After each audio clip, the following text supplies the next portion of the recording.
โคตรใหญ่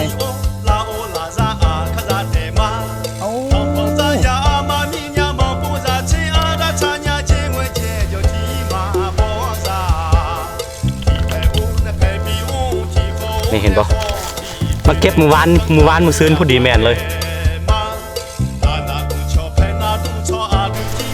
สบายดีทุกคนที่กำลังติดตามมักส้มหลังจากที่ต้อนรับเข้าสู่ซ่องอาคาน้อยกลับมาอีกแล้วทุกคนหลังจากที่เฮาห่างหายไปโดนพอสมควรเนาะเนื่องจากว่าช่วงนี้ก็เป็นช่วงที่เราดู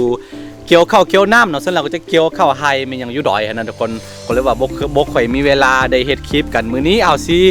ไปเก็บเฮ็ดกันเนาะช่วงนี้จะมีเฮ็ดพวกเขาเอิ้นเฮ็ดหยังวะเฮ็ดเพิ่งบ่หรือว่าเฮ็ดตับเต่าอันน่ะกำลังออกเนาะทุกคนเอาสิไปตามหาเก็บเฮ็ดกันคือต้องบอกเลยว่าสำหรับเฮ็ดตับเต่าหรือว่าเฮ็ดเพิ่งนี่ส่วนหลายคนอาคาเฮาบ่ค่อยฮู้กินเนาะแต่ว่าค่อยเห็นส่วนหลายจะเป็นคนลาวเฮาหรือว่าคนอีสานเฮานี่มักกินเนาะจะมีรสชาติออกหวานๆนิดนึงเฮ็ดตับเต่ามันจะมี2ชนิดเนาะอยู่บ้านเฮานี่จะมีพวกแบบเฮ็ดตับเต่าที่ออกเป็นสีเหลืองๆแล้วก็สีดำเนาะมื้อนี้เอาสิไปตามหากันเพราะว่าช่วงฤดูแบบนี้แหละมันจะออกแล้วก็ตัวเนี่ยเฮ็ดตัวนี้เนาะสามารถเอาไปเพาะได้เนาะแต่ว่าคืออยู่บอนนี่เนาะจะเป็นแบบว่าเฮ็ดที่เกิดเองตามธรรมชาติหลายกว่าโอเคมื้อนี้เฮาสิลุ้นไปนำกันว่าสิได้เฮ็ดหรือบ่เนาะโอเคเราตามกันไปเลย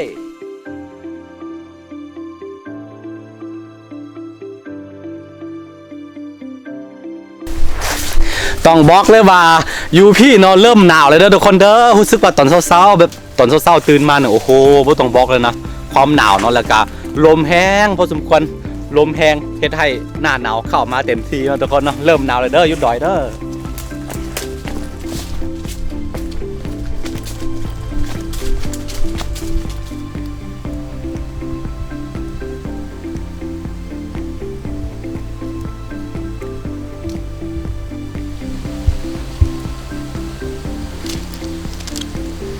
นี่คือตัวตั๊กแตนยักษ์เด้อตัวนี้เด้อทุกคนสำหรับชนเผ่าอาค่าเสือกันว่ามีแต่คนเฒ่าคนแก่เนาะที่สามารถกินได้เนาะถ้าว่านั่นนี่ก็ชนหลายจะเป็นคำที่แบบว่าตัวเด็กน้อยหลายก็เนาะตามความเชื่อเนาะเขาเชื่อกันว่าถ้าเด็กน้อยกินหรือว่าถ้าบ่แม่นผู้เฒ่ากินนะจะเฮ็ดให้เขี้ยวของเขาเนี่ยล้นเนาะเขาเชื่อแบบนี้สำหรับตัวนี้เอิ้นว่าตั๊กแตนยักษ์เนาะคือผู้ใดบ่ทึกเนาะกินเข้าไปก็จะออกตมแต่ว่าตัวนี้มีรสชาติแซ่บเด้อทุกคนเด้อนี่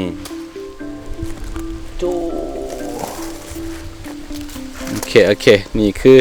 ตั๊กแตนยักษ์ของคนเฒ่าสำหรับชนเผ่าอาคาตัวมันค่อนข้างย้ายเนาะตะกองเห็นบ่บินแล้วนี่ตอนนี้เขาก็มาถึงจุดที่น่าจะมีเห็ดออกเนาะคือตุกพวกนี่เนาะต้นไม้ตัวนี้มีนี่มันจะมีพวกอย่างที่ค่อยบอกไปเนาะจะมีเห็ดพึ่งหรือว่าเห็ดตับเต่าอ่ะนะนี่มันจะเกิดตามหากของต้นตัวนี้แหละ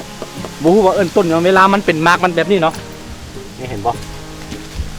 มันคล้ายๆคือมะกอแต่ว่าตัวนี้มันบ่กินบ่ได้มะกอตัวนี้เด้อมันขมจะเอารสชาติขมนิดนึงนี่ตัวฮอกมากินเนาะคือถ้ามีต้นตัวนี้เนาะมันจะมีนี่เห็นบ่มันจะมีเห็ดตับเต่าหรือว่าเห็ดพึ่งอะไรมันขึ้นตามนี่เนาะตามพื้นเนาะโอเคเอาสิไปซอกน้ำกันมื้อนี้นะเกี่ยวสิมาหากันมื้อนี้มีตากล้องน้อยแล้วก็มีแม่ตากล้องมานำเด้อทุกคนเด้อไป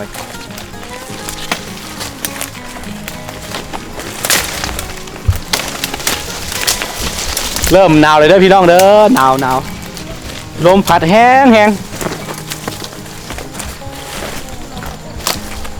ก็บูทางฮะ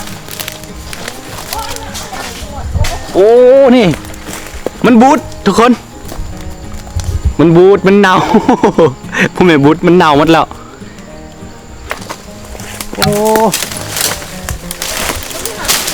อ้นี่เห็นเจ้ามันแย่แล้วตะกล้องนี่โบเนี่ยจะมาเป็นเฮ็ดตับเต่าบอกเลยว่าเฮ็ดแมนโอ้เห็นบ่นี่อะโลพี่น้องนี่คือเฮ็ดตับเต่าเหลือง เฮ็ดบ่มีเฮ็ดตับเต่าเหลืองเฮ็ดตับเต่าเหลืองแล้วทุกคนเนาะน่าจะแมน นี่โอ้นี่ตะกล้องอะโลแมนนี่ ราะว่าค่อยก็ได้ข้อมูลเรื่องการกินเฮ็ดพวกนี้มาจาก FC ที่คอยคอมเมนต์บล็อกนะเวลาค่อยเดินผ่านป่ามีหยังก็จะเห็นหลายแต่บ่ฮู้กินนะนี่ตอนนี้ก็บ่แน่ใจคือกันเดี๋ยวสิไปสำรวจขึ้นอีกเพราะว่าส่วนหลายเคยกินได้พวกโตเป็นสีดำๆแล้วตัวนี้จะออกสีเหลืองๆแบบมันบ่เคยกินนี่โอเคเอาเสียโอ้ฝุ่นจะกล้องโอ้นี่เห็นบ่มันออกอะโลนี่สุดหูสุดตาบักยังไงนี่เห็นบ่ตะกล้องพี่พุ่นอะโลโอ้นี่เห็นบ่ตัวใหญ่แห้งทุกคนเลยพุ่นโอ้แจนั้นเด้อะโลเห่ามาสายเกินไปมันออกดอกหมดแล้วนี่ เฮ็ดตับเต่าพี่น้องเอ้ยมันเน่าหมดแล้วนี่อะโลนี่ตะกล้องฮัลโหลโคตรใหญ่เอาโคตรใหญ่นี่คือเห็ดที่เกิดขึ้นเองตามธรรมชาติได้พี่น้องเด้อเห็นบ่เห็ดตับเต่า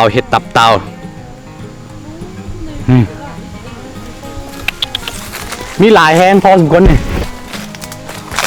ฮัลโหล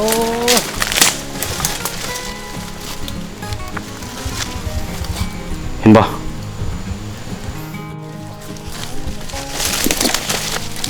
โอ้ยก็มาไอ้โอ้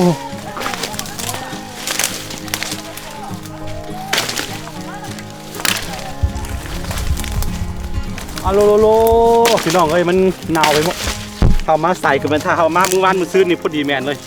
เห็นบ่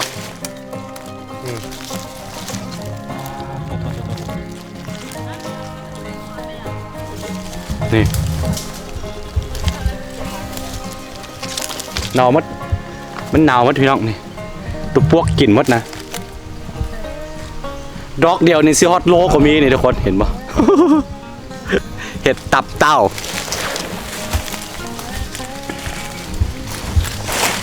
โอ้ปุ๊บมะ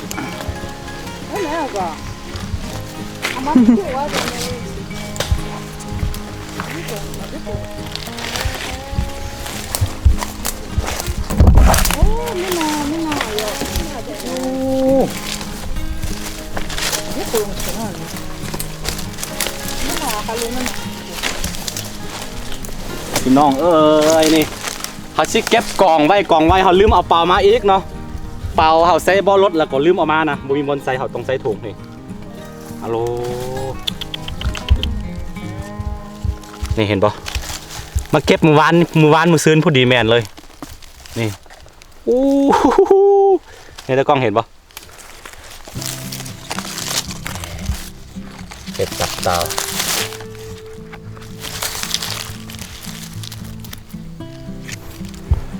นี่เลยบู๊ว่าสิไปเห็ดเมนูกินไปยังหรือว่าเอาน้ำมันหอยพัดกินก็ได้กันเท่านี้นะแซ่บอย่างที่ค่อยบอกไปเมื่อกี้นะค่อยเคยกินนะตัวเป็นสีดำนะตัวนี้ยังไม่เคยกินเลยย่านลงด้วยกันเพราะว่าเห็ดนี่ตัวเดียวที่เขาบู๊กินบ่แน่นอนเนี่ยเขาบ่กล้ากินแต่ตัวนี้น่าจะเป็นเห็ดตับเต่าแน่นอนนี่ตะกล้องมาพี่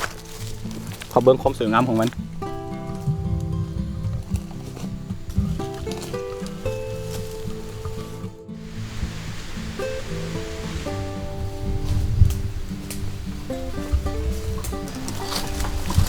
เอาซิเก็บกล่องไว้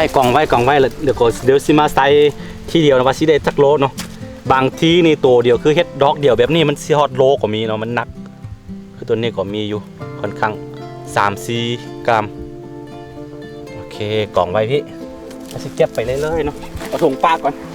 มันบ่สะดวกนี่มาพี่ตะกล้องโอ้อันนี้คือบูทเด้อบูดมันเน่านี่เห็นบอกฮัลโหลสะอ่อนเด้พี่น้องเอ้ยเห็ดนี่เห็นบอกอาหารสดๆจากธรรมชาติเลยทุกคนเด้อฮัลโหล สวยงามเนาะตัวนี้เนาะดอกนี่สวยงามของดีมีน้อยสิเก็บไปเลยมาพี่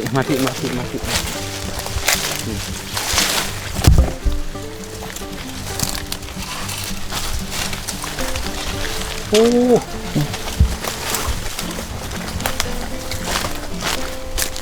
มันออกลายพอสมควรนะทุกคนเนาะอย่างที่เราบอกอธิบายเมื่อกี้นี่ถ้ามีต้นตัวนี้เนาะถ้ามีต้นตัวนี้อยู่นี่แน่นอนต้องมีเห็ดพวกนี้ออกเห็ดตับเต่าออกแน่นอนเนาะนี่เอาลงหนักมันหนักพอสมควรเด้อโอ้เอาลงสุดหูสุดตายพี่น้องสิเก็บไปเลยกล่องไว้นี่พุ่นกว่ามีจะกองเห็นบ่ไป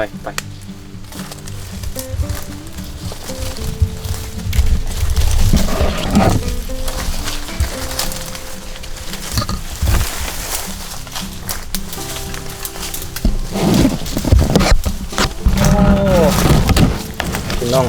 สะอ่อนนี่คือตัวนี้หนึ่งงามสุดนี่งามสุดแล้วกับยูพี่นี่แล้วก็ของจริงเอาบางอันคนยังหาก็เป็นแบบว่าดอกยังบ่ทันบานเธอก็บูดแล้วมันหนาวแล้วมักโลงกับบูดหนาวนี่นะนี่หนาวมากคือตัวนี้กินได้อยู่คือตัวนี้งามสุดเลยเห็นปะงามสีสันสวยงาม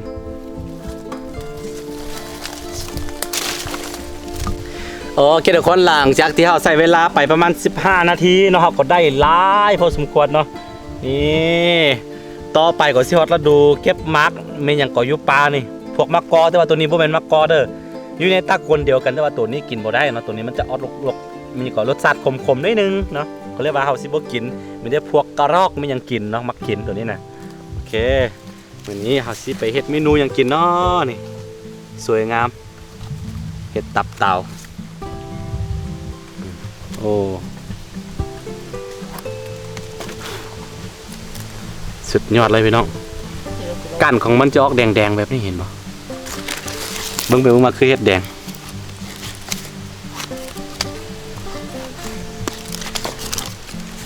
แมงกินมดข่าวโบมาเห็นตอนนี้แบบนี้เนาะกินได้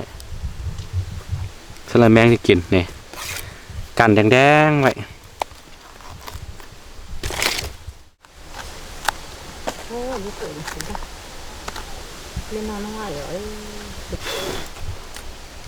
มีแมงเหมือนกินนิดนึง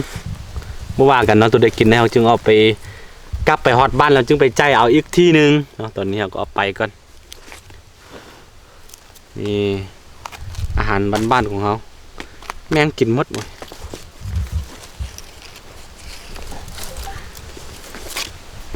เข้าหน้าหนาวแล้วก่อนเดี๋ยวจะมีอย่างเห็ดหลายๆอย่างเนาะหนาวกว่าหนาวฝนกว่าฝนแดดกว่าแดดเนาะคนเท่านี้บ่มียามแบบสิพอเหมาะอยู่หรอก นี่คือวงจรกฎเกณฑ์ของธรรมชาติทุกคนแต่ละปีมันก็หมุนเวียนกลับมาเนาะเดี๋ยวต่อไปเขาสิได้มักเก็บมักอันมันยังเกาะมักกู้นะภาษาเราเออมักกู้หรือว่ามักพระเจ้าห้าตามันยังบอกอันนั้นนะพระเจ้าห้าองค์นะอันนั้นแหละแซ่บคือทั่วดินแต่ว่ามันจะมีรสชาติมันเนาะจะมีแบบว่าน้ำมันหลายตัวนั้นนะเดี๋ยวสิไปเฮ็ดสิไปกินสิไปเก็บมัน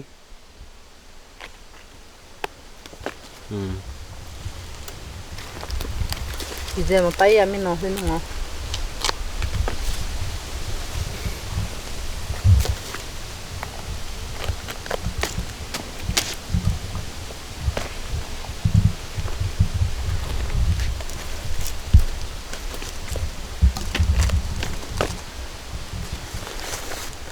ได้หลา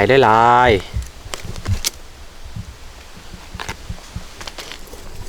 ตอนนี้ก็สิเก็บใส่เป็นถุงเนาะถุงกระสอบของเราแล้วก็กลับบ้านกันเอาไปเฮ็ดเมนูยังบ่แน่ใจคือกันเดี๋ยวลองเบิ่งสิไปพัดกินพัดใส่น้ำมันหอยน้ำมันหมูก็ได้ต้องแซ่บแน่นอนใส่นี่เลยพี่น้องนี่เวลาเราจับเนี่ยจะออกสีดำๆแบบนี้เด้อทุกคนเด้อนี่แ ที่ตอนแรกๆถ้าบ่มีเมียไปแต่ต้องมันจะออกสีเหลืองแล้วก็ก้านแดงๆแล้วทั้งพี่ก็เหลืองแดงผสมกัน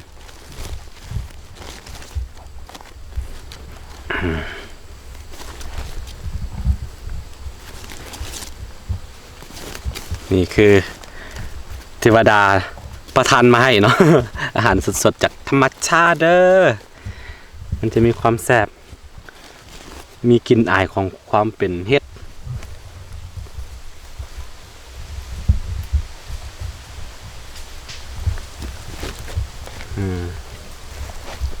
แบบนี้แหละทุกคนบ่ต้องคิดไม่อย่างไรในยุป่ายุภูแบบนี้กะมันจะมีความสุขหนึ่งไปอีกแบบเลยถ้าผู้ใดบ่เคยมาสัมผัสแบบนี้กะกะคิดว่าเฮาแบบค่อนข้างยุภูยุป่าเป็นค่อนข้างลำบากนะลำบากทางกายแต่ว่าแบบมันสงบทางใจทุกคนแบบมีความสุขเนาะมีความสุขไปนำมันกะได้มาเฮ็ดอันใดสิ่งเดิมๆที่เฮาเคยเฮ็ดตอนน้อยมันกะแบบว่ามีความสุขพี่น้อง